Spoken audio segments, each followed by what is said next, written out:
얼마나 자랑스러워 하셨는지. 우리 어머니가 지금 돌아가실라 한다고 이 나쁜 것들아! 더 큰 문제는요. 사실상 이 저희 형제들 간에도 다툼이 일어나는 거예요. 당신의 어머니이기만 하냐. 다 저를 향해서 손가락질을 하고 있어요. 저는 어머니 집에 살림살이를 정리 못 하겠어요. 어머니 입으시던 잠바, 러닝 이런 거. 예, 14일간 격리가 오늘까지예요. 그래서 지금 병원도 못 가고 옆에 버티고 있었는데 우리 어머니 지금 돌아가실라 그러거든. 정오까지인 걸로 알고 있어요. 우리 어머니가 지금 돌아가실라 한다고 어머니가 지금 돌아가실라 한다고 이 나쁜 것들아! 선생님 제가 시청자 여러분 안녕하십니까. 슬픔, 그리움, 그리고 분노. 코로나로 인해서 지금 몇 년째 이 우리나라만 어수선한 게 아니라 전 세계가 이렇게 어수선하고 있습니다. 이런 가운데서 생과 사의 어떤 그 갈림길에 선 분도 계시고 유족도 계시고 또 하나는 코로나에 들어가서 고생을 하시다가 그나마 다행으로 완쾌하신 분들도 계시지 않습니까? 그래서 이런 다양한 분들이 계시는데 오늘도 그분 중에 하나입니다. 코로나19 사망자 유족회 회장 성현모 회장님을 모시고 사연이 어떤 건지 한번 들어보도록 하겠습니다. 안녕하세요. 네, 안녕하세요. 예. 회장님, 뭐 이 슬픔이 아직도 가시지 않았는데 지금 이렇게 나오라고 그래서 정말 죄송합니다. 제가 얼핏 듣기는 그 어머님이신 최옥경 어머님을 코로나 때 돌아가셨고, 예, 예. 예. 또 그 사이에 또 우리 성 회장님도 격리가 돼요. 격리. 근데 아무 코로나 증상도 없는데 격리를 당하셨고, 그렇죠. 예. 이래서 더 분노가 더 크다는데 그 과정이 어떻게 됐는지 좀 말씀 좀 해주시겠습니까? 저는 이제 시민 사회 단체를 이끌고 있는 그 작은 단체의 이제 사무총장입니다. 이제 기자회견을 준비하고 있었습니다. 근데 갑자기 느닷없이 저하고 저희 어머니하고 이 두 사람을 코로나로 2주간 격리한다라고 통보가 왔습니다. 그때 어머님은 증세가 위원장님, 회장님은 증세가 없었고 어머님은 증세가 있었습니까? 아니요, 증세 없었죠. 증세가 없었는데 이제 어머님이 이제 세균성 질환, 그러니까 뭐 무좀 같은 그런 세균성 질환으로 병원에 한 2주 정도 입원을 했었어요. 예. 그 입원을 해 계시다가 이제 퇴원을 하셔서 한 3일, 4일 정도가 지난 상태였어요. 예. 그런데 갑자기 어머니가 그 병원에 있을 당시에 입원했던 어떤 분이 다른 병원에 이송돼 가서 감염이 됐다는 거예요. 그래서 저는 이제 황당해서, 왜냐하면 내일 기자회견을 이제 다른 회원들과 같이 하기로 되어 있었는데 그 주최자인 저를 제가 이제 격리를 당해야 되는 상황이니까 이제 화가 나서 그 병원 측에다가 확인을 했죠. 당신들 어떻게 일 처리를 하길래 코로나 환자가 이제 걸러지지 않고 병원에 병실까지 들어와서 입원할 수가 있느냐라고 물었더니 그 병원에서도 뭐라고 얘기를 하냐면 자기들도 알 수가 없다는 거예요. 자기들은 철저히 다 검사해서 일정한 시간이 지난 후에, 그러니까 결과가 명확히 나온 사람에 한해서만 입원을 시켰다는 거죠. 그 자기들은 그 보건소에서 원하는 그 수준으로 명확하게 방역 수칙을 지켜서 했는데 어떻게 자기 병원에서 검진이 되지 않은 사람이 다른 병원에 가서 그 확진이라고 나오느냐. 이게 있을 수가 없는 일이었다라고 얘기를 하는 거예요. 자기들도 피해자라는 거예요, 병원 측이. 그래서 어찌됐든 현행 법을 따르겠다 하는 저희들 기본적인 선량한 시민들은 다 현행 법을 따르는 것을 기본으로 하지 않습니까? 그렇죠. 그러니까 이제 저도 어머님과 더불어 격리를 당하는데 사실 저희 집에는 5명의 그 식구가 살고 있었어요. 이미 저희 어머니가 퇴원하셔서 한 4일 정도를 같이 지내고 있었으니까 저는 실질적으로 그 감염병 예방에 의한 법에 의해서 제가 격리를 당한다면 지금 우리 집에는 5명이 살고 있으니까 이 사람 모두가 격리를 당해야 되지 않습니까? 라고 제가 보건소 측에 얘기를 했죠. 그랬더니 아니랍니다.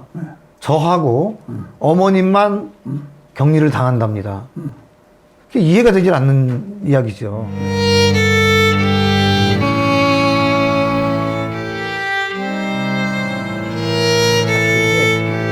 사실 이제 어머님이 연세가 그래도 80을 이제 넘긴 그런 상태였었고, 그러니까 그 몸이 좀 안 좋으셔서 아니 내가 숨이 이렇게 답답하고 도저히 그 견디기가 어렵다 이렇게 말씀을 하셔서, 그러면 내가 얘들이 나를 엮으려고 하는 장난을 하는 것 같은데 어머니 좀 기다려 보세요. 내가 전화 좀 해볼게요. 하고 평택시 보건소에 뭐 제 격리 담당자라는 사람한테 전화를 했어요. 그랬더니 안 된다는 거예요. 그래요? 한 번은 이제 제가 어머니 안 된답니다. 조금 버텨봅시다. 그랬더니 숨을 이제 막 허덕이시는 거예요. 그래서 아무래도 이게 아닌데 라고 이제 하루를 지났어요. 그 다음날 아침에 이제 일요일 아침인데 제가 평택보건소로 다시 전화를 했죠. 임산부 및 출산 장려 지원은 2번, 보건증, 건강진단서, 운전면허 적성 검사는 3번, 금연 클리닉 및 단속은 4번, 병원 약국 의료기기 및 감염병은 5번, 예방접종은 6번, 기타는 7번. 다시 들으시려면 0번을 눌러주시기 바랍니다. 안녕하십니까, 평택보건소입니다. 코로나 바이러스는 1번. 임상 감사합니다. 여보세요? 여보세요? 네네. 네. 최옥경 환자 부모인데요. 저 보호자인데요. 이 14일간 격리가 오늘까지예요. 그래서 지금 병원도 못 가고 옆에 버티고 있었는데 우리 어머니 지금 돌아가실 날이거든. 네? 어제 가서 검사하고 저희 보건소까지 가서 2번째 또 검사하고 음성이 나왔다고 통지를 받았는데 이제 우리 마음대로 나가서 병원을 가든지 그래도 되는 거죠? 아, 선생님 오늘까지가 자가격리 기간이신가요? 오늘까지 자가격리 기간인데 네네. 어제 저녁에 오전에 가서 보건소 가서 검사 받았다고요. 음성으로 나왔고. 화는 내시지 마시고요. 일단 자가격리 시간이 정오까지인 걸로 알고 있어요. 우리 어머니가 지금 돌아가실라 그런다고 이 나쁜 것들아! 선생님 제가 알았어. 나 잡아넣어. 이 개들아. 녹음 보면은 이 양반도 뭐 잘 모르네 보니까요. 모르네요, 그죠? 그러니까 뭐 막무가내로 안 된다고. 막무가내로 안 된다는 거예요. 어머니는 사실 이제 격리를 당한 첫날 그 코로나 검사를 가서 했습니다. 그래서 음성이 나왔어요. 그리고 나서 격리 해제가 되기 전날 마지막에 또 가서 검사를 했어요. 검사를 했는데 이제 통보가 네거티브라고 음성이라고 다시 음성이라고 또 나온 거예요. 지금 이게 평택보건소에서 온 웹발신 평택보건소 코로나19 검사 결과 음성입니다. 손 씻기 마스크 착용은 필수입니다. 그래서 결국은 이제 119에 전화를 했어요. 근데 119에서 이제 도착을 해서 산소호흡기를 걸고 병원으로 이송을 했는데 병원에서 이제 심장마비로 사망을 하신 거죠. 우리 어머니가 지금 돌아가실라 그런다고 이 나쁜 것들아! 선생님 제가 코로나 격리라는 것이요. 주홍 글씨가 쓰여지는 것과 똑같은 상황인 거예요. 그렇습니다. 문만 한번 이렇게 열어도 사람들이 후다닥 비켜가더라고요. 그 택배 같은 거를 시켜도요. 택배가 와서 이제 밖에다 이렇게 쌓아놓잖아요. 그러면 왔을 텐데 하고 지금 열어가지고 들어오는데 마침 2층에 3층에 사는 사람이 저희 그 복도로 같이 지나가다가 갑자기 놀란 듯이 뛰어 올라가는 거예요. 이게 그야말로 동네에서 찍힌 거죠. 그러니까 격리를 위반하면 뭐 위반하면 어떻게 뭐 됩니까? 그 위반해서 이웃의 저기를 하게 되면 그 책임을 우리에게 구상권을 다 하겠다고 그 격리 통지서에 다 있어요. 그러니까 얼마나 이게 겁박을 하는 겁니까? 더 큰 문제는요. 예. 사실상 이 저희 형제들 간에도 다툼이 일어나는 거예요. 왜냐하면 예.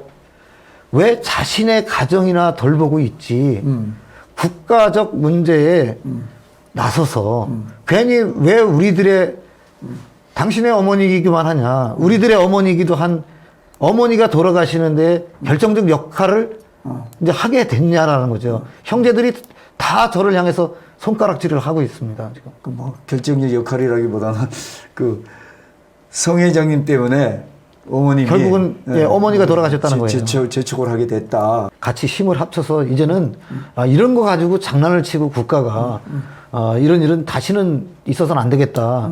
그래서 이제 집단 소송을 준비하고 있습니다. 이거 국가에서 사실 방치하다시피 하거든요, 이거를. 그 이제 지금 그 대표님께서 말씀하신 예. 그 말씀에 이제 조금 제 마음에 항의를 하고 싶은 것이 뭐냐면 예. 이게 천재지변이 아니죠. 예. 그 초기에 계속해서 외쳤습니다. 의사협회에서 누가 대한민국의 전문가 그룹이냐. 어? 의사들만큼 우리 사회에서 이 병 또는 질환에 대해서 잘 아는 사람들이 또 있습니까? 그렇죠. 사실 보건소에 가면 의사는 단 한 명밖에 없어요. 그 불이 난 근원지 주변에 있는 탈만한 것들은 빨리 치워야 되잖아요. 네. 자, 우한에서 폐렴이라는 그 바이러스가 유행한다는 말을 딱 들었으면 그곳으로부터 오는 모든 여행객들 차단하고 또 1차는 그렇게 하고 2차는 이제 그곳이 속한 나라까지도 차단을 하는 것이 아주 기본적인 거예요. 근데 의사들이 이 기본적인 것을 국가에다가 해달라고 얘기를 했음에도 불구하고 그들은 전혀 행동하지 않았어요.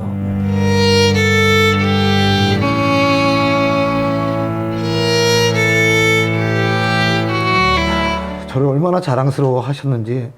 이제 사실 제 동생이 의사고 또 이 목사고 뭐 이 동생들이 그런데 그 친구들이 의대에 장학생이 된 것보다도 제가 이제 고졸의 학력으로 공무원 7급에 합격했고 이걸 동네방네 정말 자랑하고 다녔고 이후에 제가 이제 그 방송통신대로 대학을 졸업장을 따서 제가 어머니한테 가서 이렇게 보여주면서 어머니 나도 대학 졸업했어 걱정하지 마. 제가 이제 석사를 하고 계속해서 공부를 하면서 어머니가 늘 저한테 그랬어요. 나는 너한테 빚을 졌다. 아니야 엄마 저는 어머니 집에 살림살이를 정리 못 하겠어요. 지금도 그냥 어머니 입으시던 한복, 어머니 입으시던 잠바, 러닝 이런 거 차곡차곡 제가 빨아서 이렇게 말려서 재워놨어요. 사실 어머니 생각만 하면 모르겠습니다. 어쩌면 박물관처럼 저는 어머니 살림살이를 제가 지금 끌어안고 살고 있어요.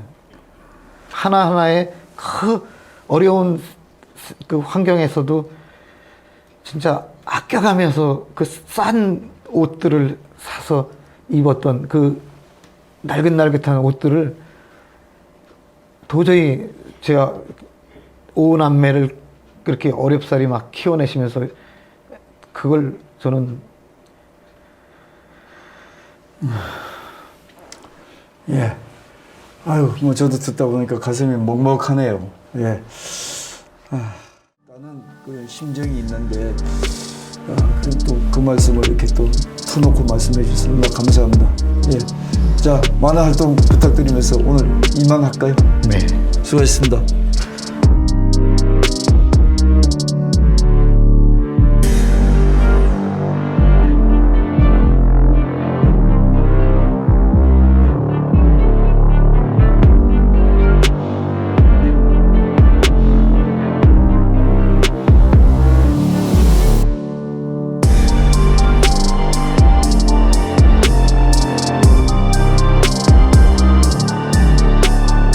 안녕하세요. 코로나19 진상규명 시민연대 김두천입니다. 코로나로 인해서 많은 피해자들이 발생했습니다. 돌아가신 분이 무려 2,060명을 지나고 있고 감염자가 18만 2천 명이 넘고 있습니다.